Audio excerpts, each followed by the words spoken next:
Let's now listen to these words from the book Rays of the One Light by Swami Kriyananda. The topic for today is the law of karma, bondage or soul release. Truth is one and eternal. Realize oneness with it in your deathless self within. The following commentary is based on the teachings of Paramhansa Yogananda. The epistle of St. Paul to the Galatians contains this oft-quoted statement: Be not deceived, God is not mocked. For whatsoever a man soweth, that shall he also reap.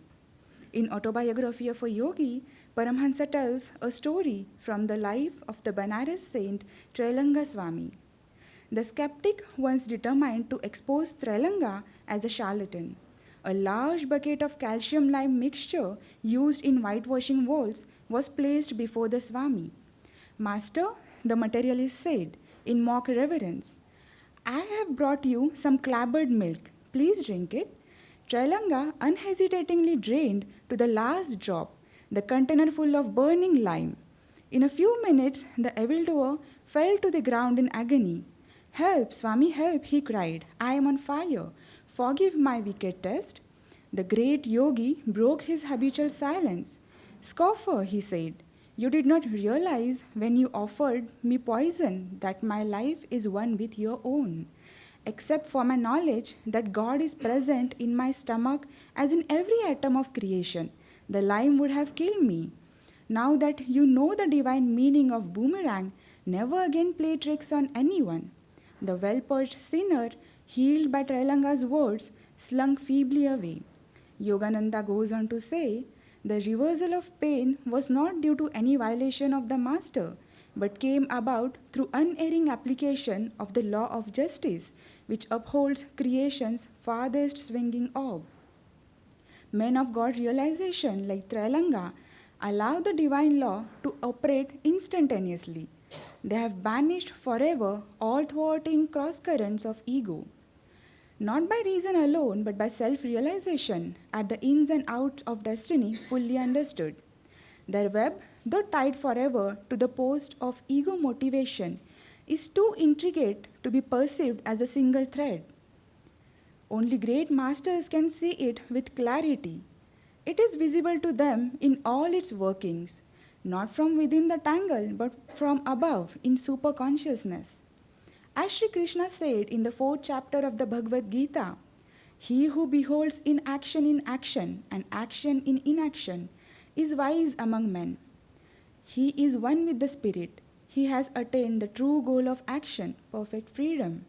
Thus, through Holy Scripture, God has spoken to mankind. Thank you, Pradnya, for that reading. So yes, this is a topic that as devotees we often hold with some fear also. You know, the divine boomerang. So what gets done comes around.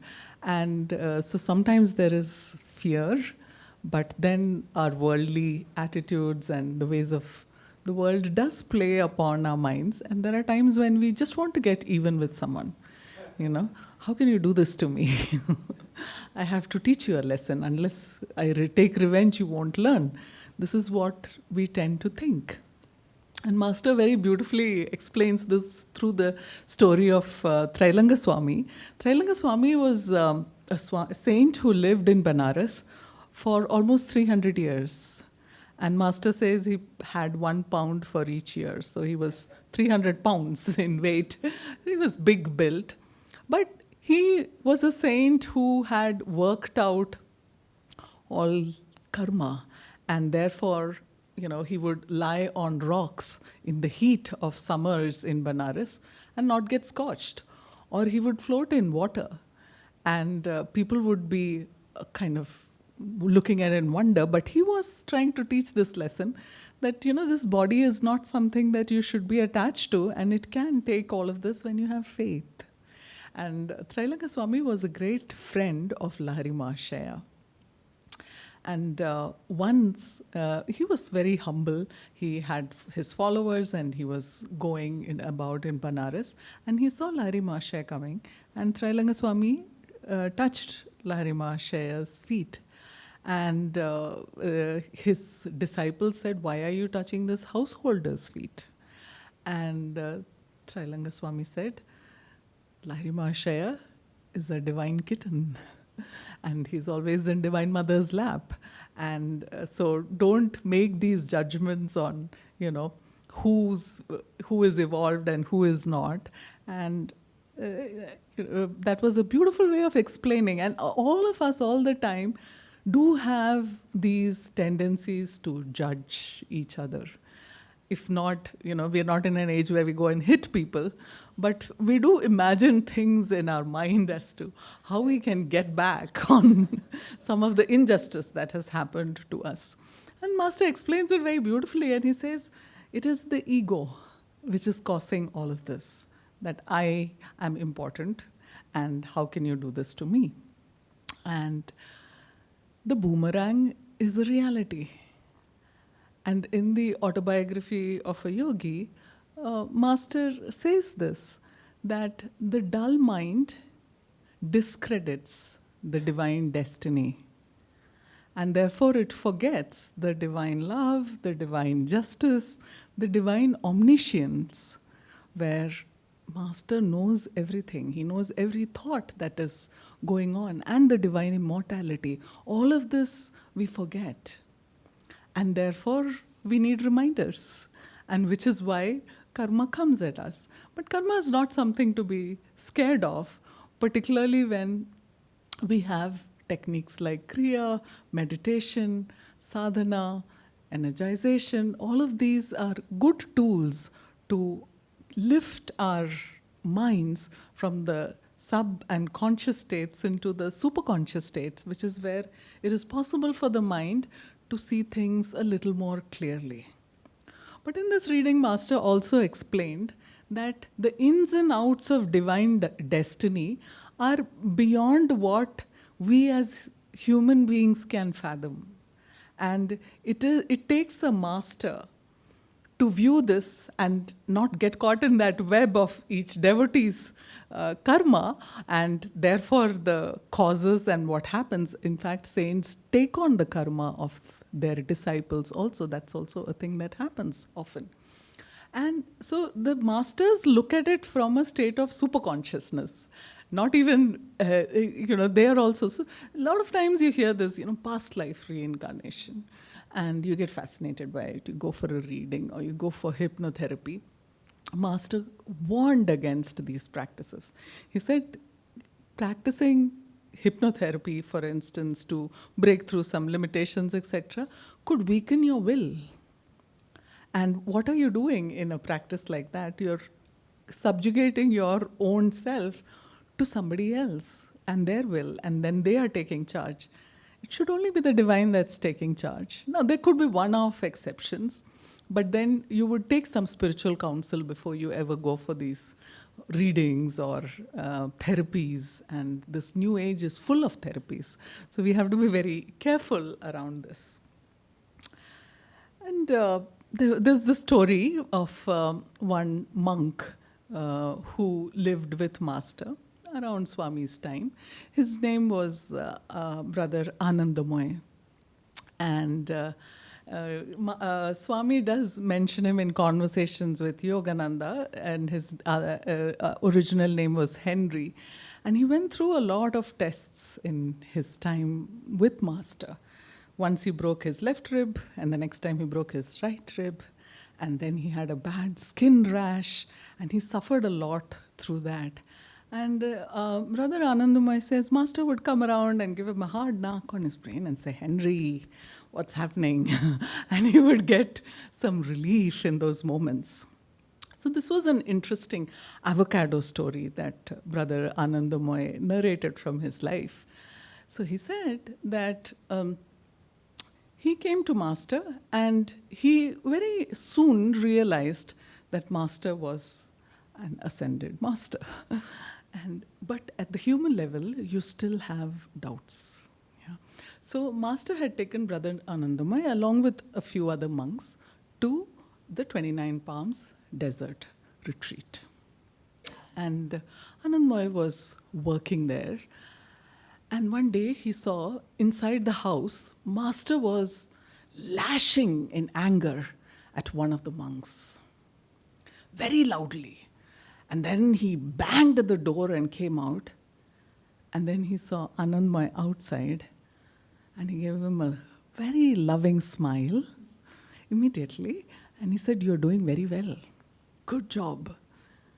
And then Master went in again and he continued in his raised voice to hammer at that monk who must have done something which required that kind of a reprimand. And then Anandmay reflects and he says, some of those monks were quite advanced. And so the things they were doing were very little things. But Master was a perfectionist and he wanted to even everything out. Anandmay in his frailty was not so evolved. And so he started doubting Master.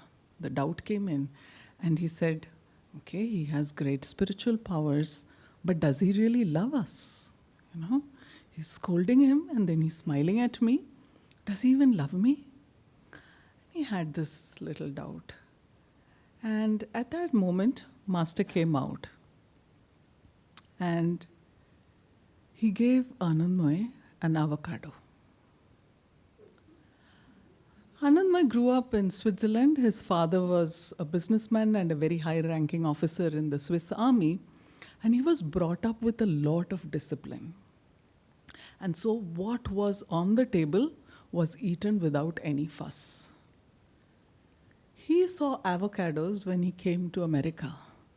And this was one thing Anandmay could not eat. He had great hatred for the avocado. And Master gave him the avocado. So he took the avocado, plastic smile, and he went. And he felt even more angry with Master. I don't like avocado. You're giving me avocado? I'm going to have a showdown with you tomorrow. Brother Anandamay thought. And so in the morning, he got ready. His emotions were really agitated. And he went to that little place just outside where Master was staying, the adjacent building, and he had to do some roof work which was assigned to him that day.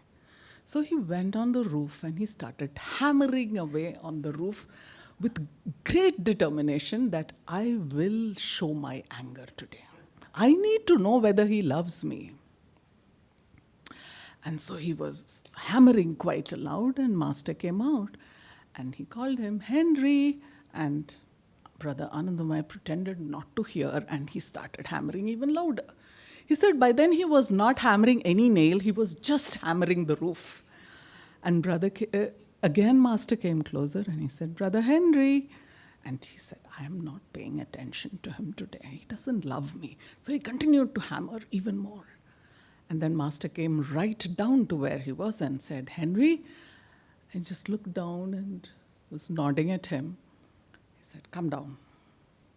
In that moment, he kept the hammer down and he started to walk down. He could see everything clearly. He felt deep love from Master, just in that moment. And he came, and Master was standing with both his arms behind him.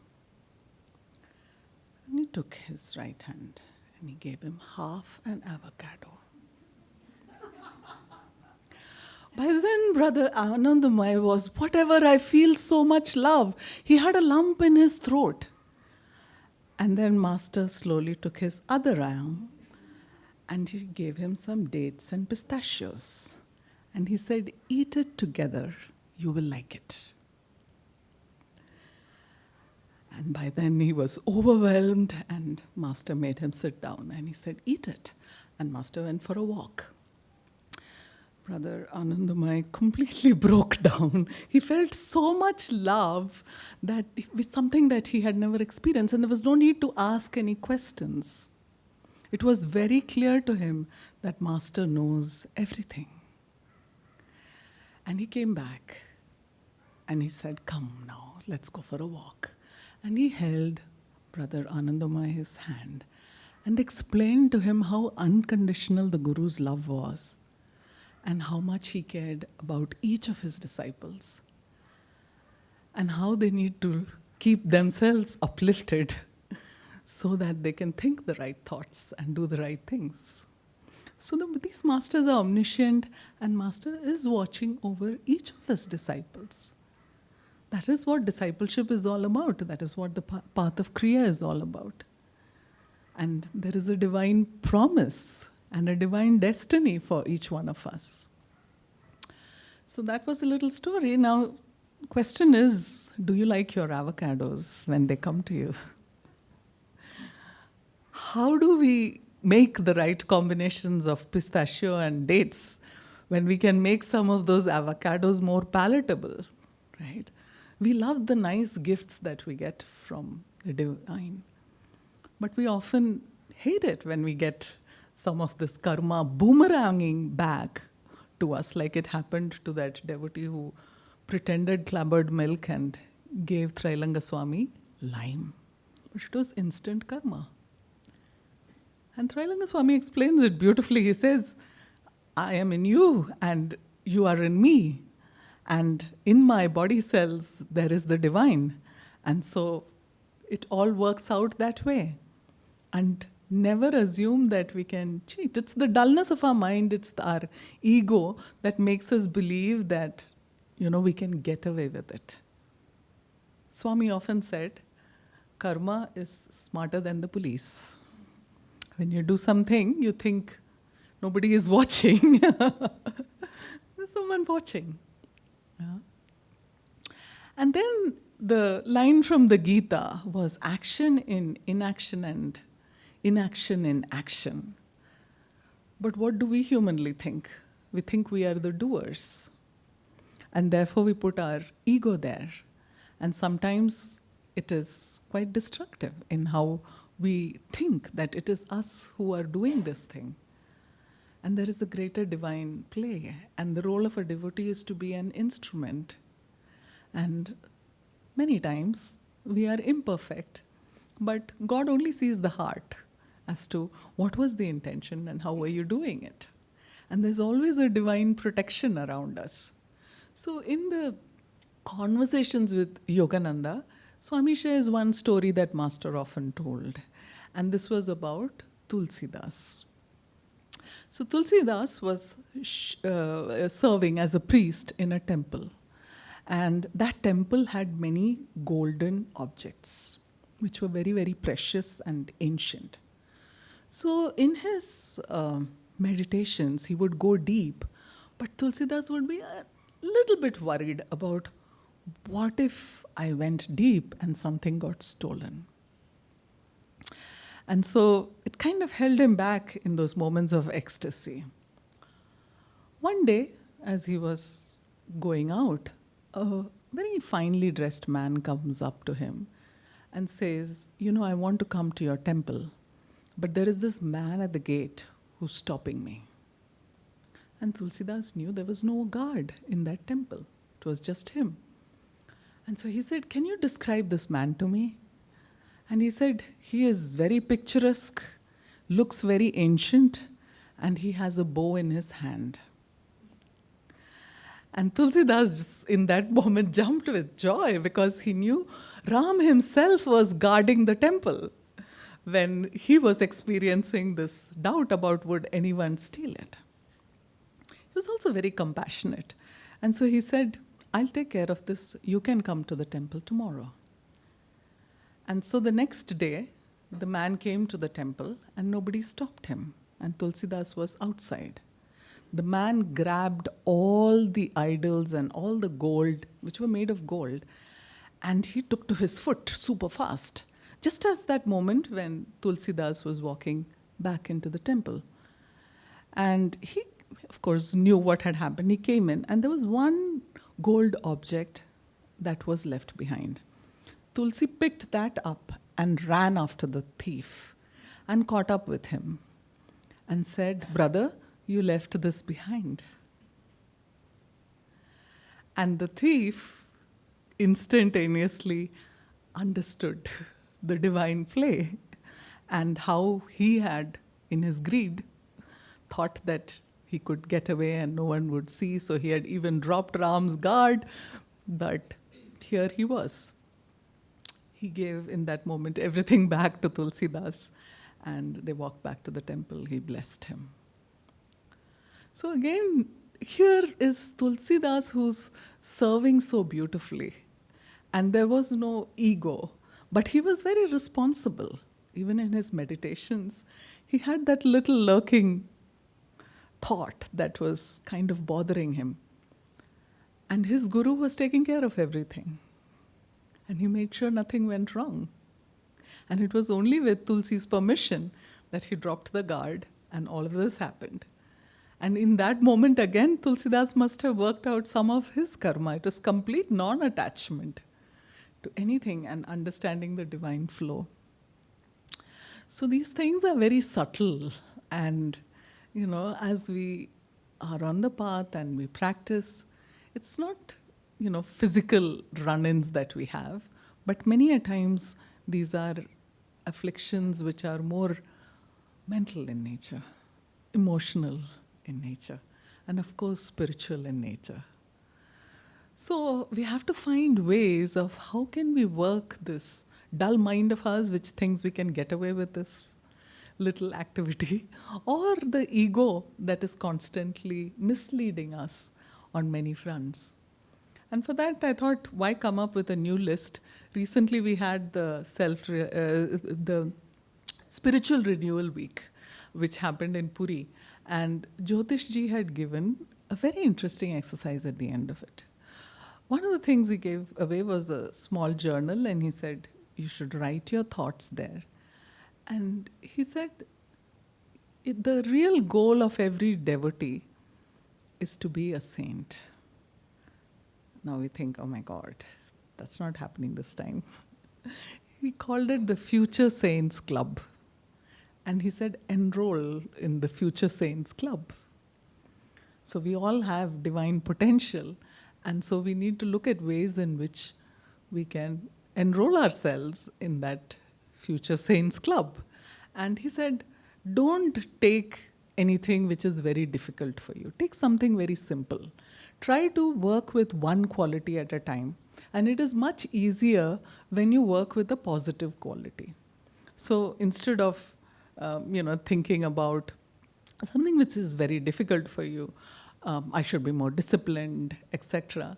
Maybe say, I want to have more devotion, which is a positive quality and easier to work with. And then he said, you can work on this in very easy steps.